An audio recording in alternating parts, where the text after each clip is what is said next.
એટલે દેશના લાખો વિદ્યાર્થીઓના ભવિષ્ય સાથે સંપૂર્ણપણે ખિલવાડ થઈ ગયો છે.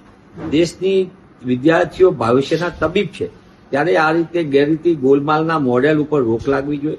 મેં દેશના પ્રધાનમંત્રી શ્રી કાયમ પરીક્ષા પે ચર્ચા કરે છે, ત્યાં એક પેપર લીક ઉપર ચર્ચા કરીને સખતમાં સખત પગલાં પડે, જેથી કરીને ભવિષ્યમાં આવી ઘટનાનું પુનરાવર્તન ન થાય. 2024માં પણ મેં આ માંગ કરી હતી, સંસદના પટલ ઉપર પણ માંગ કરી હતી, અને ફરીથી કોંગ્રેસ પક્ષ તરીકે અમે દેશના પ્રધાનમંત્રીને પત્ર લખ્યો કે સમસ્યા ક્યાં છે, કઈ રીતે પેપર લીક માફિયાઓ બે રોકટોક વેપલો કરે છે અને દેશના વિદ્યાર્થીઓના ભવિષ્ય સાથે રમત રમે છે.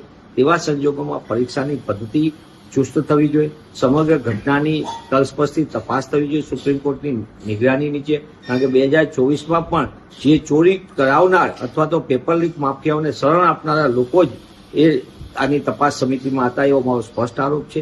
તેવા સંજોગોની અંદર સીબીઆઈ તપાસના નામે લીપાથોપી કરવાની જરૂર નથી, પણ ભવિષ્યમાં આવી ઘટના ન બને અને દેશના બાળકોના ભવિષ્ય સાથે છેડા ન થાય તે દિશામાં સખત પગલાં ભરવા કોંગ્રેસ પક્ષ તરીકે અમે પ્રધાનમંત્રીશ્રીને વિનંતી કરતો પત્ર લખ્યો છે.